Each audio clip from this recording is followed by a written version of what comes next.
Let's get some more news for you now. And counter-terrorism investigators are searching for at least 3 suspects over an arson attack on a synagogue in Melbourne's southeast.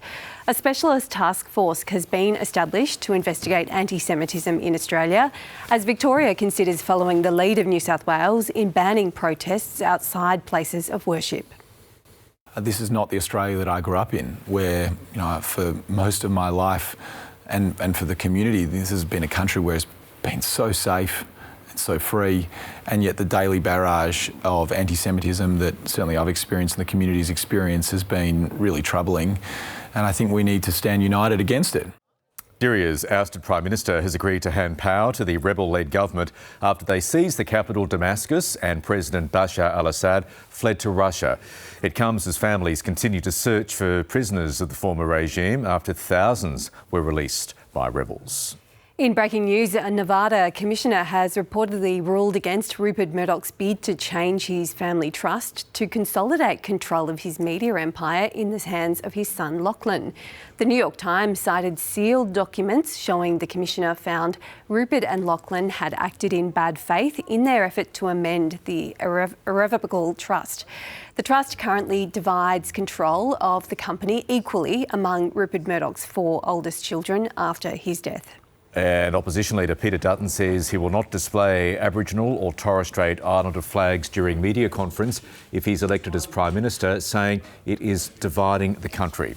Anthony Albanese began using the Indigenous flags alongside the Australian flag in his first media conference as Prime Minister in 2022. Sensational news out of Nevada as we're reporting concerning the Rupert Murdoch family trust. Carrington Clarke followed it very closely at the scene for us. He joins us now.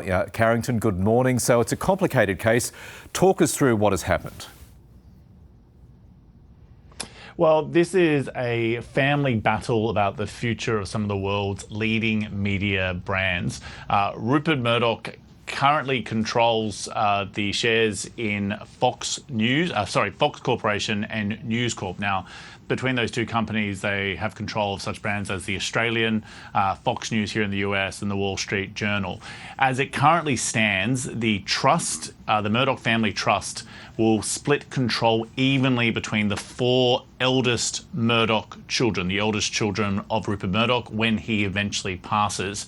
Now, Rupert Murdoch is concerned that if that were to occur, that the other 3 children that aren't Lachlan Murdoch, his anointed successor, would have the power to effectively vote him out of his current position of power and would be able to change the slant of those 2 corporations. At the moment, they have a conservative slant, and Rupert Murdoch is arguing that that's part of the reason why they are as profitable as they are. Now, within that family trust, which was set up during the divorce of Rupert Murdoch and his second wife, it was to ensure that her children and Rupert Murdoch's older children, Prudence from an earlier marriage, would keep control when there were new children that came from a 3rd marriage. It's very complicated, but what we're hearing from the commissioner in Nevada is that he believes that Rupert and Lachlan have acted in bad faith in trying to change what is supposed to be an irrevocable family trust in order to change those terms and conditions. Lachlan and Rupert are arguing that it would be in the best interests of all beneficiaries of that family trust if control was effectively to be handed to Lachlan even after Rupert's death. But this commissioner has found that they haven't made that case successfully. This is not the end of the matter, though, that this is a recommendation he has found against Rupert and Lachlan, but there still needs to be a legal process to play out, whether or not higher officials in Nevada will accept this judgment, and then whether or not we will see further litigation. This is all based on New York Times reporting, because the reason this is playing out in Nevada is because it has particularly strong rules around secrecy. We are unable to access these documents. They are sealed, which means despite the fact that these are 2 large publicly listed companies, the controlling shareholding effectively, which is the Rupert Murdoch Family Trust, is a private matter, and it's currently unable to be viewed by either the media or members of the public, including shareholders. So this is an extraordinary a loss for Rupert Murdoch and Lachlan, but I would reiterate that this is not the end of the matter.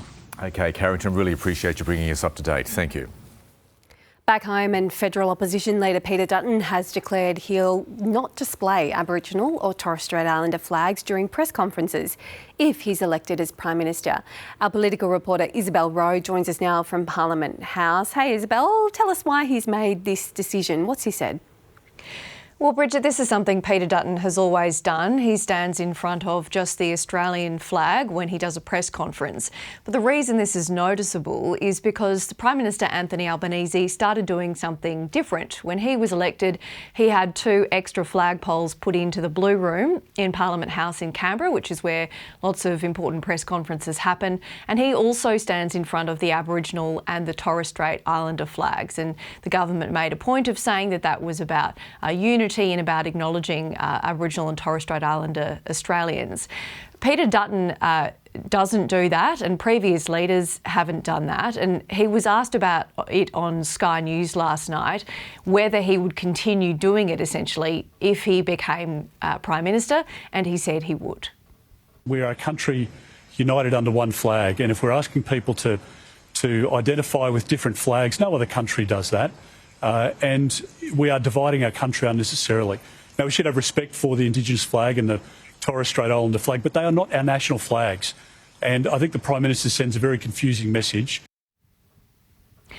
We've also heard from Labor frontbencher Amanda Rishworth this morning on Channel 9, who says that Peter Dutton is just trying to get a headline by saying things like this. And interestingly, you spoke to James Patterson, the Shadow Home Affairs Minister, earlier, and he mentioned that on issues like welcome to countries and acknowledgement of countries, in his personal view, he thinks that they are used too often, and while they have their place, perhaps are used too much and are used multiple times when they don't need to be. So potentially a shift, or an obvious shift from the coalition in their thinking around these issues were they to win government. Yeah, it'd be interesting to get some reaction from Indigenous communities. Thanks very much, Isobel.